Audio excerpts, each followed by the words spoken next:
Olá, boa tarde. Você acompanha agora notícias do Brasil e do mundo desta quinta-feira. A Câmara dos Deputados aprovou em primeiro turno a PEC dos precatórios, que autoriza o governo federal a abrir espaço nas contas públicas sem furar o teto de gastos. A proposta viabiliza o lançamento do Auxílio Brasil de R$ 400 para 2022. Por 312 votos a favor e 144 contra, o plenário da Câmara dos Deputados aprovou em primeiro turno o texto base do relator Hugo Mota sobre a proposta de emenda à Constituição dos precatórios. A proposta adia o pagamento de dívidas do governo já reconhecidas pela Justiça, com o fim de viabilizar a concessão de R$ 400 mensais aos beneficiários do novo Auxílio Brasil. A PEC é a principal aposta do governo para viabilizar o programa social que substitui o Bolsa Família. A PEC limita o valor de despesas anuais com precatórios, corrige seus valores exclusivamente pela taxa Selic e muda a fórmula de calcular o teto de gastos. Um dos pontos do texto aprovado é a flexibilização do pagamento de precatórios do antigo Fundef, o atual Fundo de Manutenção e Desenvolvimento da Educação Básica. A dívida da União com o Fundeb para o ano que vem gira em torno de 16 bilhões de reais, que devem ser pagos em 3 vezes, acordados em 3 anos. 40% em 2022, 30% em 2023 e outros 30% em 2024. Parte desses recursos seria destinado aos professores em forma de abono.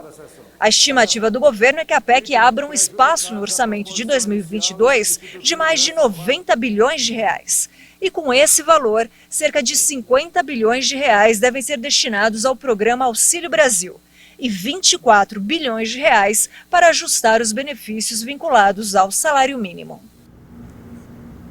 E estamos no Novembro Azul, um mês de conscientização para o combate ao câncer de próstata. O alerta é para a realização de exames com frequência para garantir o diagnóstico precoce e o sucesso no tratamento. Em novembro, o mês mundial de combate ao câncer de próstata, o azul aparece para conscientizar homens da importância de fazer exames como forma de prevenção contra esse tipo de câncer. E o diagnóstico precoce é a única arma para garantir a cura da doença.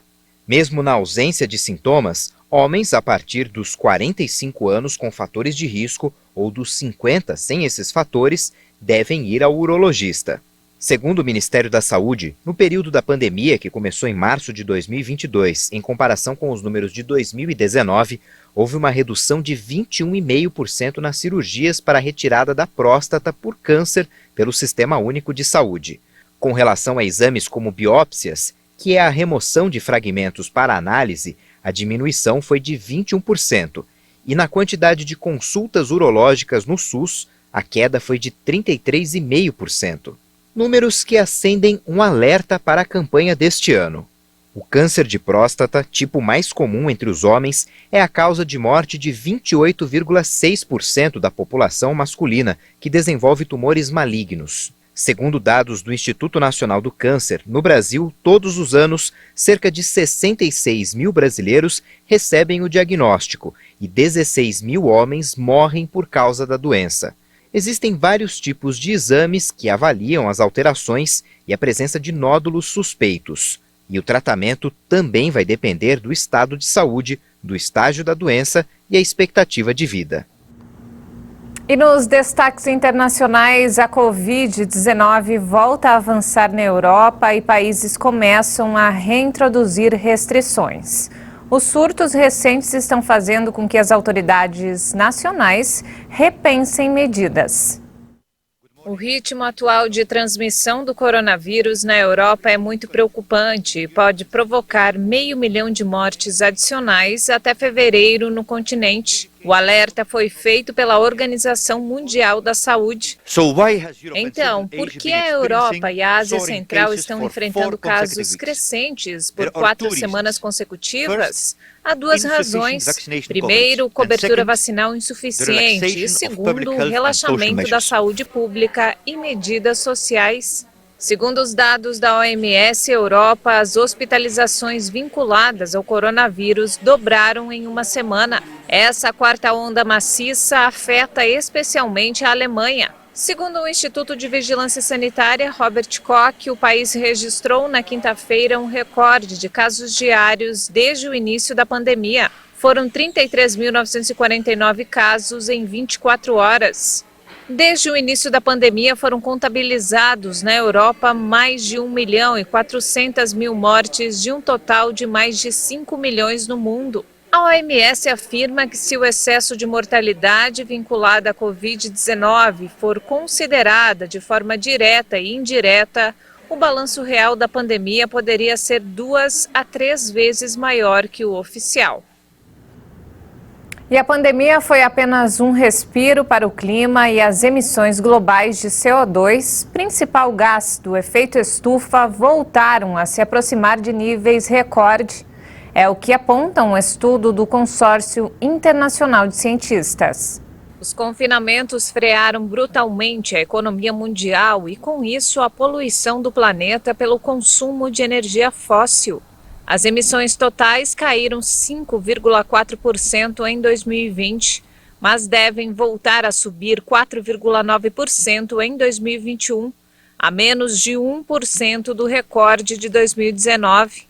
As emissões de gás e carvão são particularmente preocupantes, uma vez que vão crescer este ano mais do que caíram em 2020. O relatório constata que a reativação econômica voltou a se basear nos combustíveis fósseis. As emissões devido ao petróleo devem aumentar 4,4% em 2021 e não voltarão aos níveis de 2019, mas os autores do estudo assinalam que o setor de transportes ainda não recuperou os níveis pré-crise. A consequência desse reaquecimento da economia e do planeta é que se torna cada vez mais distante o objetivo ideal de limitar o aumento da temperatura em 1,5 grau. E para encerrar, olha só, o grupo sueco ABBA lançou um álbum pela primeira vez quase 40 anos depois de sua separação e fará um show digital em Londres no ano que vem. O figurinista do grupo reviveu lembranças dos looks icônicos do quarteto direto do Museu do ABBA em Estocolmo, na Suécia. And these leotards, they were actually just like esses colãs eram como símbolos das cores que obtivemos do gelo. Se você for para as partes do norte da Escandinávia e em algumas épocas do ano, quando o sol está se pondo, você não consegue ver as cores do arco-íris no gelo. Você consegue esse tom azulado, essas cores lilás e até rosa. Por isso são um fenômeno típico da luz nórdica. Lilac and even pink colors.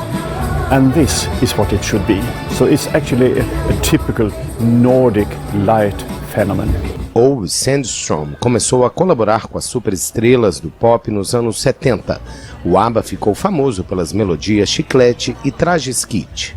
I was also inspired by the circus outfits, because you see, when I was a young child, I was growing up. Eu também me inspirei nas roupas de circo, porque quando eu era criança eu cresci num lugar onde o circo vinha sempre e todos os anos. E eu vi aqueles artistas fantásticos. Se você fechar os olhos, poderá ver facilmente como se vestem os artistas circenses, com gravatas, tricô, colã, capas e lantejoulas. É um mundo de fantasia infantil e isso ficou na minha cabeça. And that stayed in my brain. A lendária banda está construindo em Londres um espaço que vai receber a partir de maio um espetáculo que inclui avatares digitalizados dos 4 membros. O quarteto vendeu mais de 400 milhões de álbuns ao longo de meio século.